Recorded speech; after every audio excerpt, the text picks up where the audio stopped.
tous et bienvenue dans cette nouvelle vidéo. Je vous retrouve aujourd'hui pour vous faire un update lecture pour le Sweet Summer Challenge. Donc c'est un challenge, je le rappelle, qui a eu lieu tout cet été et qui se termine je crois fin septembre. Mais moi pour ma part j'ai décidé de le terminer le 15 septembre puisqu'ensuite je vais enchaîner avec le Pumpkin Autumn Challenge. Je vous laisserai bien sûr dans le petit i ma palle pour le challenge qui explique un peu plus le déroulement, les menus, etc. Et je vous retrouve aujourd'hui pour vous faire un bilan des lectures que j'ai réussi à effectuer cet été.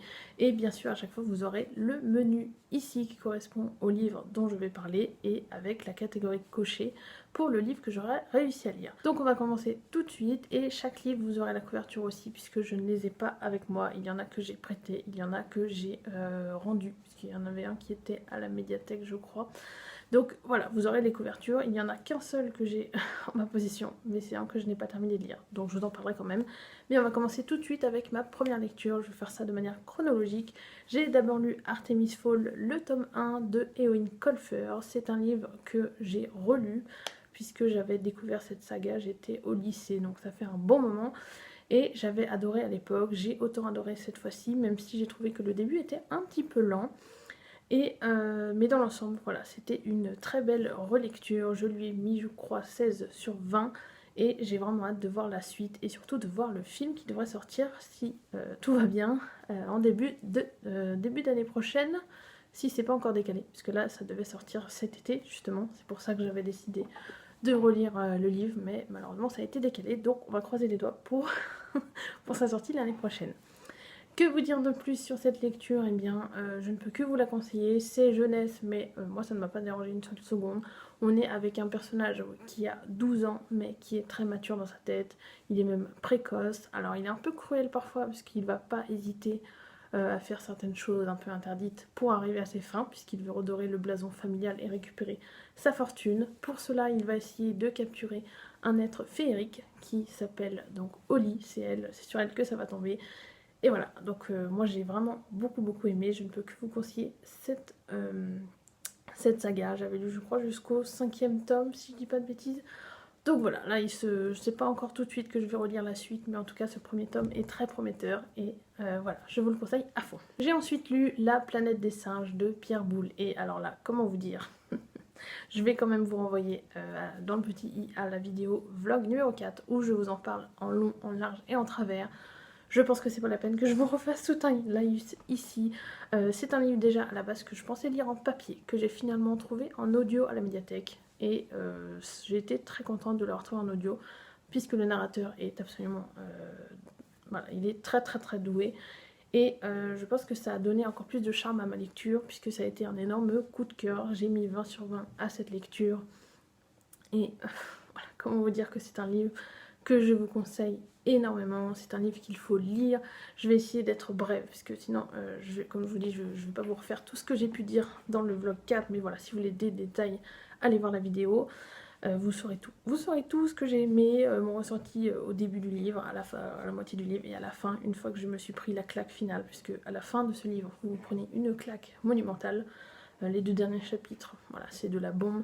L'auteur est un génie et cette lecture, ce livre est un chef-d'œuvre qu'il faudrait mettre dans toutes les mains, puisque l'on va parler, j'ai quand même oublié de le dire, je le rappelle, l'histoire c'est Ulysse Mérou qui part en voyage spatial pour explorer le système solaire et il va atterrir sur une planète où ce sont les singes qui sont les êtres pensants, ce sont les singes qui dominent et les humains, eux, sont restés à l'état animal. Donc ça met en place une réflexion pour le lecteur sur notre condition d'humain, sur ce qu'on fait aux animaux, sur la manière dont les humains sont vus sur cette fameuse planète où ils sont considérés comme des animaux.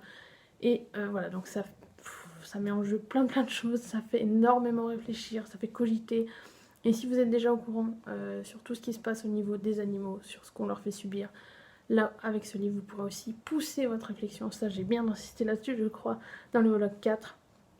Mais voilà, c'est vraiment un livre, voilà, c'est vraiment un coup de cœur, je le répète, mais je le redis aussi encore une fois, mais il va finir dans mon top des lectures de 2019, ça c'est sûr. Et ensuite d'ailleurs j'avais revu le premier film qui est assez fidèle, mais rien ne vaut le livre, donc foncez sur le livre, même si vous avez vu les derniers films. c'est pas pareil, c'est pas pareil. La fin du premier film qui date de 1968 n'est pas la même, que le livre. Donc voilà, s'il vous plaît, allez-y, tentez l'expérience et si possible en audio, c'est encore meilleur en audio. Donc voilà, je ne peux que vous le conseiller, je ne vais pas arrêter de le dire, mais voilà, allez-y, foncez sur ce livre. Ensuite, dans le cadre du mois de la BD qui est actuellement en cours, j'ai réussi à lire donc un manga et une BD. J'ai d'abord lu Green Class, le tome 1 de Jérôme Hamon et David Tako, si je ne me trompe pas dans les noms, je pense pas.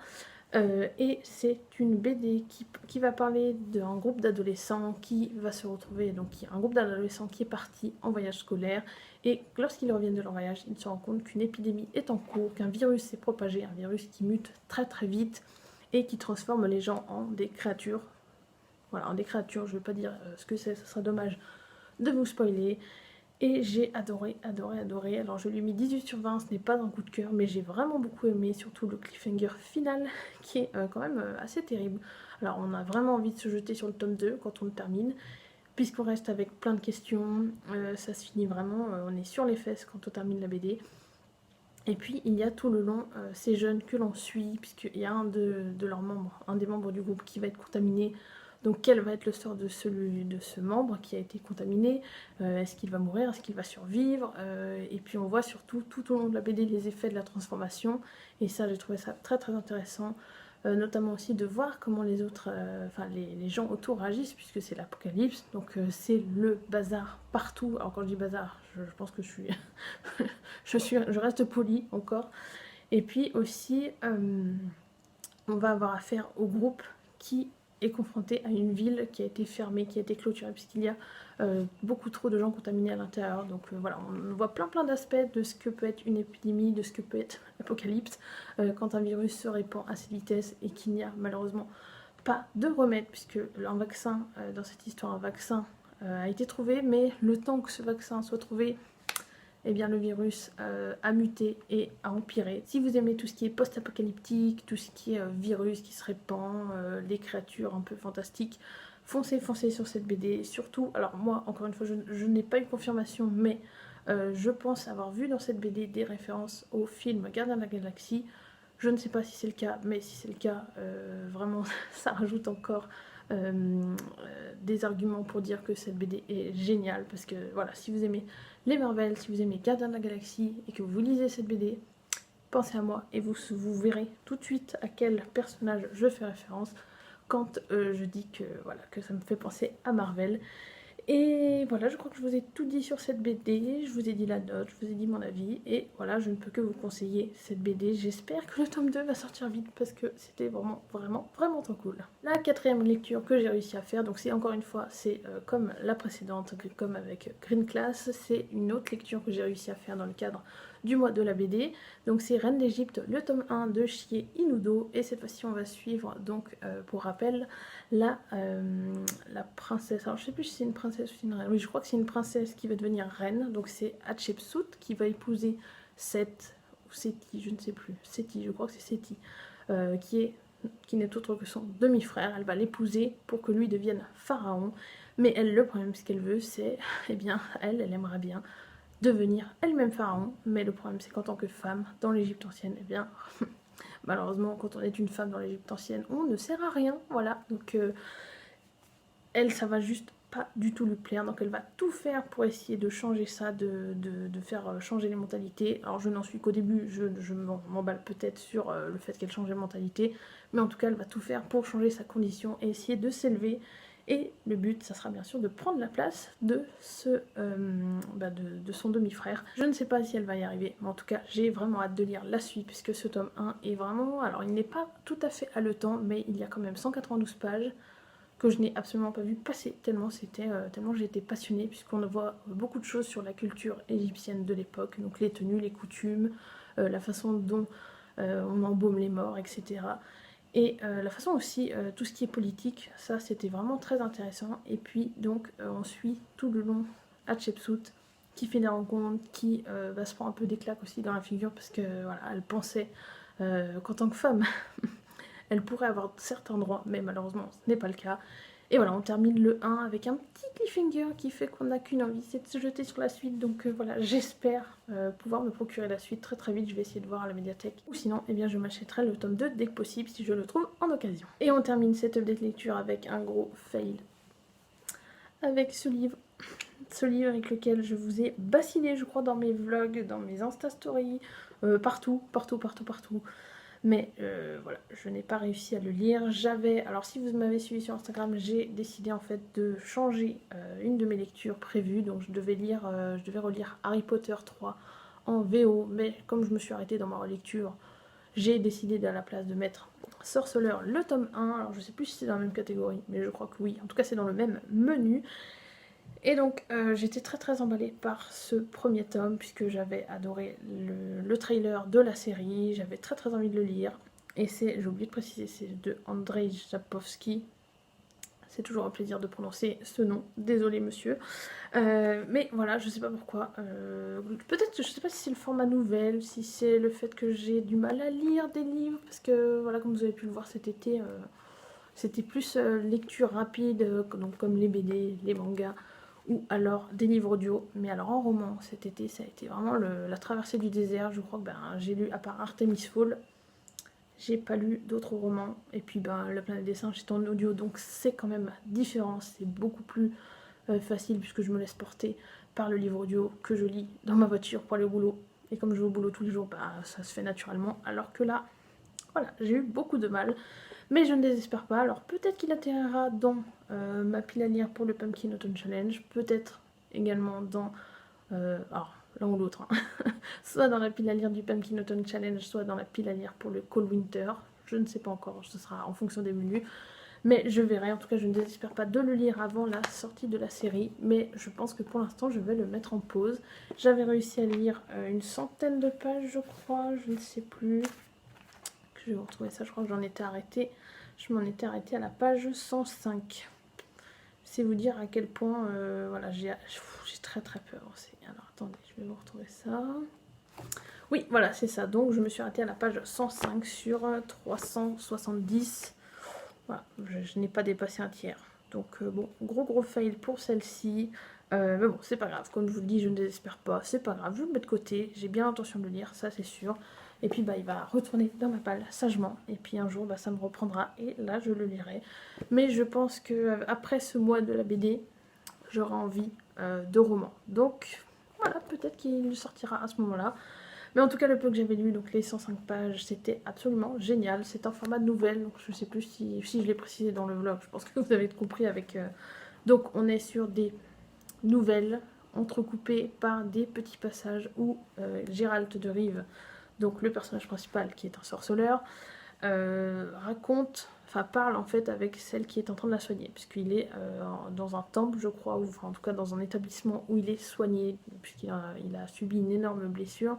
Il est soigné par Neneke, qui est une, j'avais dit guérisseuse, mais je ne sais plus exactement le terme. Et voilà, donc chaque grosse nouvelle est entrecoupée avec ces passages où il discute avec Neneke. Et c'était vraiment très très intéressant. Chaque nouvelle que j'ai lue était super. Donc il y en a une d'ailleurs qui est illustrée dans la bande-annonce. Donc j'ai vraiment hâte de voir la série. Je ne sais pas quand elle va sortir, mais voilà. Le but, je le répète encore une fois, le but c'est que j'arrive à le lire avant la série. Donc voilà, j'ai encore le temps je pense. Et puis tant pis pour le Sweet Summer Challenge.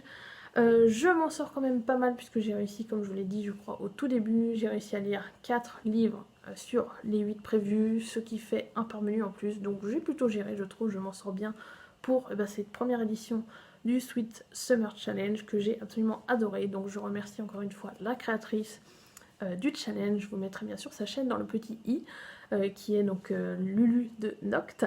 C'est vraiment un challenge très très sympa pour l'été. Et puis c'est vrai que ça... Alors je crois qu'il en existe un autre apparemment, mais moi je le trouve très bien pour l'été. Donc je pense que je reparticiperai l'année prochaine. N'hésitez pas vous aussi à me dire si vous avez participé et si vous avez une vidéo ou un article de blog avec votre bilan pour le challenge. Mettez-moi ça en commentaire, j'irai voir ça avec grand plaisir. Et je crois que je vous ai tout dit. N'hésitez pas, comme d'habitude, à liker la vidéo si elle vous a plu, à vous abonner pour voir les prochaines, puisqu'il y a pas mal de vlogs, dont les vlogs pour le mois de la BD qui vont venir, ma pile à lire pour le Pumpkin Autumn Challenge.